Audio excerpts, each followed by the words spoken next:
à toutes et à tous, très heureuse de vous accueillir dans ce Forum Libé organisé avec Solutions Solidaires, un collectif de présidentes et de présidents de départements engagés pour tester de nouvelles formes de solidarité. Aujourd'hui, nous allons débattre d'un sujet qui revient ces temps-ci avec force dans l'actualité, le revenu de base. Et oui, et si son heure était venue? Nous avons vu combien certains ont été fragilisés par la crise économique générée par la crise sanitaire, et notamment les jeunes. Longtemps considéré comme une utopie, assimilé par la droite à de l'assistanat, le revenu de base pourrait être le sujet du débat de la campagne présidentielle, du moins l'espérons-nous. Alors, nous allons débattre de ce sujet au cours de 3 rencontres organisées sur 3 thèmes différents afin d'être le plus complet possible sur ce sujet. La première rencontre vise à comprendre si le revenu de base est un choix de société. Elle réunit Jean-Luc Glaise, président du département de la Gironde, Gaspard Koenig, philosophe et président du think tank Génération Libre, et enfin Danielle Linhart, sociologue du travail et directrice de recherche au CNRS. Bienvenue à tous les 3. Alors, Jean-Luc Glaise, le revenu de base, ce n'est pas la même chose que le revenu universel que proposait Benoît Hamon lors de la dernière campagne présidentielle. Dites-nous un peu quel dispositif précis vous voyez dans vos rêves les plus fous et pourquoi, à votre échelle, cela vous paraît si important de le mettre en place. Merci, bonjour. Merci pour cette collaboration, en tout cas cette possibilité de parler de ce sujet qui est un sujet, me semble-t-il, de société. Et je dis me semble-t-il, nous semble-t-il, puisque nous sommes pas mal de présidents de département nous être intéressés à cette question. Avant la crise, si vous me permettez une mise en perspective un peu historique avant tout, quels étaient les sujets qui nous ont amenés à réfléchir à une nouvelle protection sociale? D'abord, la question du non-accès aux droits, puisqu'on sait qu'aujourd'hui, le RSA, par exemple, fait l'objet d'un non-accès aux droits pour 30% de ses bénéficiaires potentiels. L'ubérisation du travail, les ruptures des parcours professionnels et des parcours de vie des personnes qui amènent à des reconversions ou à des formations. La question des aidants aussi, qui se trouvent apporter une valeur d'utilité sociale à notre société sans pour autant être considérés dans le cadre d'une protection sociale. Les travailleurs pauvres et les retraités qui, pour un certain nombre d'entre eux, n'arrivent pas à vivre dignement. Et puis les jeunes, dont nous avions déjà identifié qu'ils pouvaient être effectivement une partie de population qui était quelque part un peu des citoyens de non-droit, puisqu'ils n'avaient pas, ils ne pouvaient pas être allocataires du RSA. Nous sommes chargés des solidarités dans les départements, donc la question de la pauvreté, la question de la précarité sont véritablement des sujets que nous cherchons à traiter. Et cette crise sanitaire a amené à démontrer que certaines catégories, les jeunes ou les indépendants par exemple, tombent désormais dans le champ de la pauvreté pour un certain nombre d'entre eux quand ils n'y étaient pas précédemment. Et quand on voit aujourd'hui qu'il a été difficile ces derniers mois de trouver des petits boulots pour les étudiants par exemple, eh bien beaucoup d'entre eux ont dû faire appel à des banques alimentaires ou à des épiceries sociales et solidaires pour arriver à tout simplement subvenir à leurs besoins quotidiens. Donc cette crise Covid a bien démontré, elle a accentué les fragilités sociales, les a aussi un petit peu métamorphosées. Et donc dans une crise se pose évidemment la question des ressources et donc la question du pouvoir de vivre. Donc comment est-ce qu'il est possible de disposer du minimum pour avoir une dignité et une capacité à vivre? Mais il nous semble que pour nous, à côté du pouvoir de vivre, se pose aussi la question du pouvoir d'agir. Le pouvoir d'agir, c'est la possibilité d'émancipation, d'autonomie, de développer des projets, d'œuvrer pour l'intérêt général éventuellement. J'évoquais la question des aidants, mais on pourrait parler aussi des bénévoles, par exemple, dans les associations, d'assurer des formations, des reconversions professionnelles, et puis d'aider donc des proches, ce qui correspond à une valeur d'utilité sociale. Donc, pouvoir de vivre, pouvoir d'agir, pour les deux, il y a une question de ressources. Et donc elles doivent être suffisantes, mais elles doivent être aussi stables. Et donc depuis plusieurs années, nous travaillons donc à un revenu qui soit garanti et qui permette, sans être universel, donc c'est l'objet de votre question, sans être universel, d'être versé sans condition alors, de ressources. Nous, l'universalité, c'était la non-conditionnalité de ressources. Pour nous, il faut qu'il y ait une conditionnalité, il faut qu'il y ait un seuil au-delà duquel ce revenu de base n'est pas versé. C'est donc la différence fondamentale avec l'universalité du revenu universel. Et puis, nous ne voulons pas non plus que ce soit une simple adaptation du RSA, ce qui peut avoir été à certains moments, y compris au niveau du gouvernement, une tendance qui est aujourd'hui proposée. Et donc que ça puisse être un vrai complément de ressources pour celles et ceux qui éventuellement n'ont pas suffisamment. Et qui s'élèverait à Donc, des combien? ressources Vous le verriez, pardon. qui s'élèverait à combien? Alors l'idée, ça serait d'arriver à dépasser le seuil de pauvreté pour pouvoir permettre à la fois à ceux qui sont en situation de pauvreté de pouvoir vivre dignement, mais à celles et ceux qui aujourd'hui sont en situation avec un revenu insuffisant, des femmes souvent qui travaillent à temps partiel. On a vu la question des aides à domicile avec la crise sanitaire par exemple, les familles monoparentales, eh bien que ces personnes-là puissent justement accéder à un revenu qui soit beaucoup plus digne. Donc ressources suffisantes, ressources stables, et donc l'idée c'est qu'il soit automatique pour éviter la question du non-recours, qu'il soit inconditionnel, ce qui ne veut pas dire qu'il n'y a pas un accompagnement, bien au contraire, l'idée c'est d'avoir un accompagnement renforcé pour aider au parcours de vie, à l'autonomie, à l'émancipation, et qu'il soit ouvert aux jeunes parce qu'ils sont citoyens de plein droit et qui sont aujourd'hui quelque part non considérés par une partie de la protection sociale. Voilà le modèle que nous proposons, nous, donc qui est différent du revenu universel, qui serait versé à toutes et tous, quels que soient les moyens dont on dispose aujourd'hui. Pour nous, il y a nécessité d'avoir une dégressivité et une condition de ressources, et au-delà d'un certain seuil, de ne pas verser ce revenu. Et du coup, le RSA, par rapport au RSA, comment vous le voyez? Alors d'abord, le RSA nécessite une demande, un dépôt de dossier, ce qui d'ailleurs justifie une partie du non-accès au droit. Pour nous, l'automaticité permet d'éviter la question de ce dépôt de dossier, de cette requête administrative préalable à l'obtention du revenu. Et puis le RSA induit aussi le contrôle, puisqu'à posteriori, au bout de 3 mois, il y a contrôle sur le RSA qui a été perçu 3 mois avant, avec parfois des situations qui sont compliquées, qui nécessitent le remboursement d'indus. Eh bien, tout cela est compliqué à mettre en œuvre aujourd'hui avec l'impôt à la source qui est désormais qui permet désormais de connaître les revenus des personnes quasiment en temps réel. Et bien, il y a une possibilité d'automaticité, une possibilité d'inconditionnalité derrière dans le versement de ce revenu de base. Donc c'est une des formules que nous proposons dans le cadre de notre expérimentation.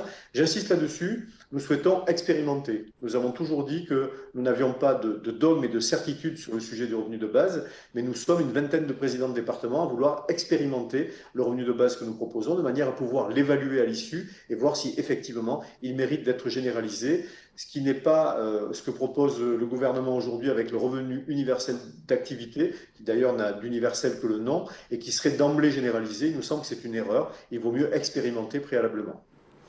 Merci beaucoup. Gaspard Koenig, alors vous êtes donc philosophe, comme je l'ai précisé dans votre présentation, plutôt libéral, et pourtant vous pensez que le revenu de base rend possible une infinité de choix individuels, ça m'intéresse beaucoup, et que de cette multiplicité peut naître une société nouvelle. Et par les temps qui courent, ça fait assez rêver. Oui, mais vous allez voir que le libéralisme fait rêver. Et dans votre question, vous dites pourtant, mais en fait, il n'y a aucune contradiction entre être libéral et promouvoir un revenu de base. Je pense qu'au contraire, c'est inscrit quasiment dans les fondements de la doctrine. Si on la prend au sérieux, si on arrête d'associer le libéralisme au capitalisme de connivence ou au monétarisme des années 70, le libéralisme, c'est une philosophie de l'homme et de la société qui nous vient des Lumières, qui recouvre tous les sujets institutionnels, sociaux. Et vous voyez que l'inventeur un peu de la notion, qui est Thomas Paine dans la justice agraire, est un héritier de Locke, que John Stuart Mill comme Hayek en ont parlé, que Milton Friedman a fait une proposition d'impôt négatif, qui a d'ailleurs été reprise en France sous la plume de Stoléru, et qui a d'ailleurs alimenté les débats qui ont conduit au SMIC puis au RSA. Donc tout ça, il y a une longue histoire, en fait, y compris en France, du revenu universel. Bon, tout ça, c'est évidemment déjà dans la tradition plutôt libérale. Et la raison philosophique profonde, c'est que si l'idée est de rendre l'individu libre, eh bien, il faut évidemment le rendre d'abord et avant tout libre de la contrainte économique, dans ce cas-là de plus cruel, qui ne permet pas de négocier et qui astreint à un travail ou à une vie qu'on n'a pas choisie. Le but du jeu d'un libéral, c'est que les gens aient la capacité de choix maximale. Et donc pour cela, il faut avoir une certitude qu'on ne va jamais tomber dans la misère. Et le moyen le moins paternaliste de le faire, c'est précisément de verser un revenu qui est inconditionnel. Et je rejoins beaucoup de choses qu'a dit Jean-Luc Glaize, pas tout d'ailleurs, il y a 3 points sur lesquels j'aimerais revenir. Le RSA tel qu'on le conçoit aujourd'hui, par exemple, part d'une bonne intention, mais induit des procédures de contrôle et de surveillance qui sont absolument insupportables. Le Secours catholique fait régulièrement des rapports là-dessus. Le dernier est sorti en avril et il montre à quel point il est encore plus cruel pour les gens les plus démunis d'être confrontés à l'administration qui fait des procès pour indus, qui leur fait remplir des formulaires parfois humiliants Et c'est ce ou qui fait que incompréhensibles. beaucoup passent à côté. C'est ce qui fait que beaucoup passent à côté. Il fait que donc un tiers passe à côté, mais même dans ceux qui l'ont, après vous l'avez, mais vous changez de département, donc du coup il faut refaire votre dossier, ou bien on dit que vous êtes conjugalisé parce que vous vivez avec quelqu'un, donc vous avez droit à une autre somme, et puis il y a des procès hallucinants où l'administration contrôle le nombre de brosses à dents dans la salle de bain pour savoir si véritablement vous êtes en couple ou simplement en cohabitation. Donc ça rentre en fait dans des degrés d'intrusion qui sont incroyables et qui sont liés à la conditionnalité. Quand vous avez une conditionnalité, bah, vous avez de la vérification et du contrôle. Et c'est Foucault qui, en analysant le revenu de base, d'ailleurs dans ses cours sur le libéralisme, dans ses leçons de biopolitique, explique qu'effectivement, ça serait une révolution dans la manière dont on conçoit la politique sociale depuis maintenant un siècle et demi, parce qu'on donnerait un revenu sans contrepartie. Et aujourd'hui, si vous regardez bien les détails de versement du RSA, par exemple, vous voyez que les gens doivent prouver, ou franchement faire semblant de prouver, qu'ils cherchent un emploi. C'est-à-dire que même quand on aide, la société aujourd'hui n'aide pas de manière inconditionnelle. Elle aide en échange de quelque chose. Pourquoi? Parce qu'elle s'organise architectoniquement sur la valeur travail, en disant, voilà, il faut que tout le monde travaille pour contribuer à la production collective. Et peut-être que c'était quelque chose qui pouvait se penser à une époque où il fallait effectivement travailler plus pour assurer la croissance des richesses et la prospérité. Je pense qu'aujourd'hui, on a atteint un point d'abondance, comme disent certains auteurs, et qu'il faut justement décrocher la notion de revenu de la notion de travail pour précisément permettre à chacun de faire ses choix. Et c'est là que je reprends un peu l'intitulé du forum Choix de société. Il y a le choix individuel avant tout. La beauté du revenu de base, c'est qu'ensuite, on ne vous demande rien. Vous en faites absolument ce que vous voulez, sans contrôle ni contrepartie. Donc, si vous voulez vous mettre à la permaculture dans la Creuse pour essayer et pour avoir cette stabilité financière qui permet justement d'entreprendre, d'essayer, de rater, de recommencer, vous pouvez. Si vous voulez l'utiliser pour partir en vacances, vous pouvez. Enfin bref, l'individu est responsable de ses choix et ça part du pari que c'est pas parce qu'on est démuni qu'on n'est pas capable de faire les bons choix pour soi-même. Et Moi, je l'ai vu quand j'ai été voir... quand la droite dit que le revenu de base, ça risque de favoriser l'assistanat, qu'est-ce que vous répondez à ça? Et l'assistanat, c'est aujourd'hui, puisqu'on demande aux gens toutes sortes de conditions de manière très paternaliste. Moi, j'ai été voir et toutes les expérimentations qui ont été faites dans le monde, et Dieu sait s'il y en a eu, c'est pour ça que je pense qu'aujourd'hui, il faudrait directement passer au revenu universel ou au revenu de base sans encore passer par le stade de l'expérimentation. Ça fait 50 ans qu'il y a des expérimentations, et qui donnent toujours la même chose, y compris par exemple en Inde, au Madhya Pradesh, où Guy Standing a fait une expérimentation très scientifique et montre que quand on donne le revenu, bah, les gens l'utilisent à bon escient. Et les gens l'utilisent de manière différente, de manière différenciée. Et que bien sûr, ça fait augmenter le taux d'activité parce que du coup, les gens se projettent dans l'avenir et donc entreprennent, même de manière très modeste en l'occurrence. Moi, j'ai été visiter un village au Brésil, à 2 heures de Sao Paulo, où il y a en cours une expérimentation, disons une petite mise en place très locale du revenu universel. Et j'ai vu qu'effectivement, les gens, certains l'utilisent qui ont l'esprit d'entreprise pour prendre des cours de coiffure, pour fonder un salon de coiffure. Certains l'utilisent pour s'acheter des billets de train pour aller travailler à la ville. Certains l'utilisent pour payer les lunettes de leur fille. Enfin bref, chacun vit sa vie. Et même dans un petit village au fond du Brésil, chacun a une vie différente. Et c'est pour ça que c'est une politique individualiste, je sais que c'est un mot qui effraie, mais en tout cas fondée sur l'individu et sur sa capacité aussi de diverger du reste du groupe. C'est pour ça que ce n'est pas un choix de société au sens où on donnerait à tout le monde la même direction pour aller ensemble vers un avenir commun.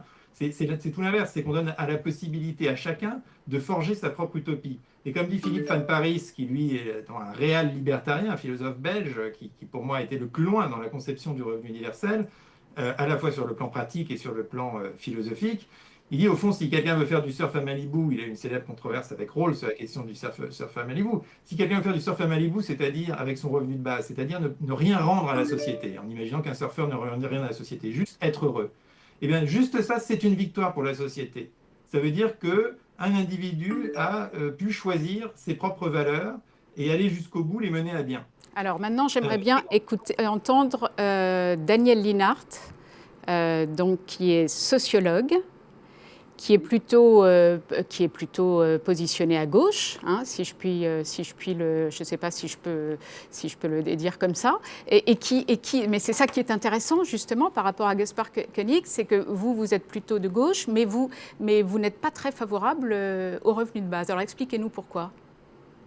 Alors, oui, c'est-à-dire que toute chose égale par ailleurs, effectivement, l'idée du revenu de base ou du revenu universel paraît tout à fait juste, progressiste, préoccupée du sort des plus défavorisés et donc semble porteur d'une solution pour des gens qui souffrent à l'heure actuelle de pauvreté. Alors, je dis bien que toute chose égale par ailleurs, je crois que tout le monde ne pourrait être que d'accord avec ces initiatives qui prétendent aider les plus en difficulté ou qui, alors ça c'est l'autre versant plus libéral, pourraient garantir à chacun le choix de sa vie et de n'être pas dépendant du marché du travail.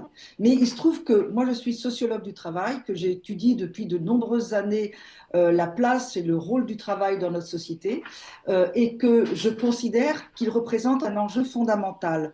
Un enjeu fondamental auquel nous ne devons pas renoncer, surtout dans l'idée d'améliorer la situation du travail dans notre société à l'heure actuelle. Parce que ce qu'on peut observer en réalité, c'est que ce monde du travail nous apparaît comme dur, injuste, et puis c'est vrai qu'il est relayé par les mass médias comme étant un lieu de souffrance, de burn-out, de risques psychosociaux, de suicide au travail, et aussi avec ces partitions injustes où certains n'ont pas accès de façon pérenne à des emplois ou sont confrontés à des emplois à temps partiel. Et donc il y a cette idée que voilà, le panorama du marché du travail, la façon dont nous travaillons, la façon dont la majorité des salariés sont mis au travail est insatisfaisante, et donc il faut penser autrement. Alors il faut penser à trouver des solutions qui puissent pérenniser la survie de ceux qui ont des difficultés dans ce monde du travail. Et moi je pense que le travail en tant que tel est un enjeu fondamental et que nous ne devons pas renoncer à améliorer le sens du travail, sa finalité, la manière dans laquelle il est organisé, la manière dont sont créés des emplois. Mais ce n'est pas incompatible avec le revenu de base. On pourrait dire aussi que le revenu de base permet à chacun, notamment aux jeunes, de trouver le travail qui lui convient, ou à celui qui a un travail qui ne lui convient plus, d'en changer justement.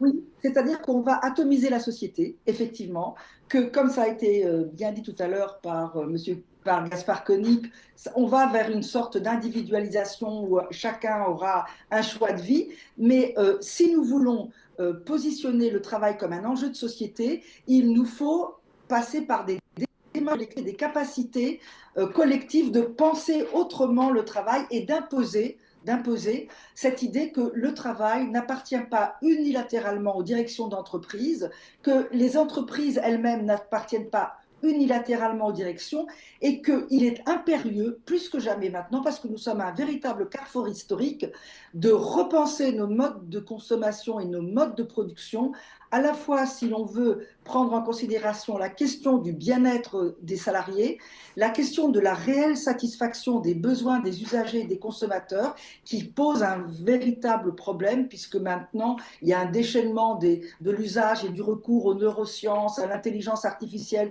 pour manipuler les consommateurs dans leurs désirs. Donc il est fondamental de repenser nos modes de consommation, et c'est d'autant plus impérieux que nous sommes, et on le voit bien avec la pandémie, confrontés à des problèmes d'ordre écologique. Il faut veiller à ce que les ressources de la planète soient préservées. Et donc, nous sommes à un carrefour historique où nous devons véritablement avoir la force collective d'imposer une capacité de repenser le travail, son organisation, la façon dont il est constitué en emploi, la manière dont ces emplois sont distribués et occupés, parce qu'il s'agit d'un enjeu fondamental. Or, il me semble que si l'on développe des possibilités de survie ou de pouvoir, par des allées et venues, des retraits, sur le marché du travail, de vivre autrement, en se finançant par des moyens qui relèvent des prestations sociales, on pourrait dire, il va y avoir une difficulté collective à s'emparer de cette question, et on aura tendance à dire, eh bien, bon, moi je fais des va-et-vient sur le marché du travail, je ne vais pas aller me battre à chaque fois que je suis dans une situation de travail, dans une entreprise, pour essayer de transformer les conditions de mon emploi, les conditions de définition de mon travail. Donc je pense que là, nous sommes confrontés effectivement à des enjeux qui sont multiples, notamment celui d'assurer une survie et une dignité aux gens qui ont beaucoup de difficultés, qui sont, on pourrait presque dire, bafoués par un monde du travail qui ne respecte pas leurs problématiques ou leurs difficultés. Mais nous sommes aussi confrontés à la nécessité, une fois pour toutes, de repenser le travail, parce que je dois dire que le travail est un impensé des partis de gauche comme des syndicats. Pratiquement jamais les syndicats ne se sont véritablement immiscés dans les questions de la définition, du sens, de la finalité et de l'organisation du travail. Et à chaque fois, on a dérivé vers la question des salaires, la question de l'emploi et du chômage, qui sont effectivement des questions profondément importantes. Mais je crois que maintenant, plus que jamais, nous sommes confrontés à la nécessité de repositionner le travail comme pour ce qu'il est, c'est-à-dire un enjeu de société fondamental, et que nous devons avoir l'intelligence, le courage et la force de donner une autre inclinaison, une autre voie à ce travail, pour qu'il soit, une fois de plus, respectueux du bien-être des salariés, de la satisfaction réelle des besoins de nos Merci beaucoup, Madame citoyens. Linhart. Merci beaucoup. Je crois que le temps qui nous est imparti est écoulé, mais j'ai bien compris ce que vous vouliez dire, c'est intéressant. C'est en effet pas du tout, mais c'est ça qui est intéressant, c'est qu'il y a plusieurs thèses qui se confrontent. J'ai bien aimé le pouvoir de vivre et pouvoir d'agir de Jean-Luc Gleyze, qui souhaiterait expérimenter le plus vite possible un revenu qui permettrait à tous ceux qui en ont besoin de dépasser le seuil de pauvreté, et donc ça, on espère que ça va bientôt pouvoir être possible. Gaspard Koenig, vous dites qu'il faut, le revenu de base a été suffisamment expérimenté comme ça, que maintenant il faut rentrer dans le dur, si je puis dire, et le mettre en place, parce que pour vous, il faut libérer l'individu de la contrainte économique, lui donner le choix maximal, et le revenu de base peut le lui permettre. Quant à Danielle Linhart, en effet, vous pensez qu'il faut aller plus loin, si je puis dire, c'est-à-dire repenser le travail collectivement, ce qui, à mon sens, n'est pas forcément incompatible avec la mise en place d'un revenu de base, mais ça fera peut-être l'objet d'un nouveau débat. Parce qu'en effet, ça paraît très intéressant, l'idée d'essayer de repenser collectivement le travail. C'est un beau sujet de débat, et j'espère que nous pourrons en discuter ensemble bientôt. Voilà, donc dans quelques instants, nous allons nous retrouver pour une nouvelle rencontre. Merci à vous trois, et on vous retrouve bientôt, en tout cas dans les pages de Libération, ça c'est sûr. Merci beaucoup. Merci. Merci à vous.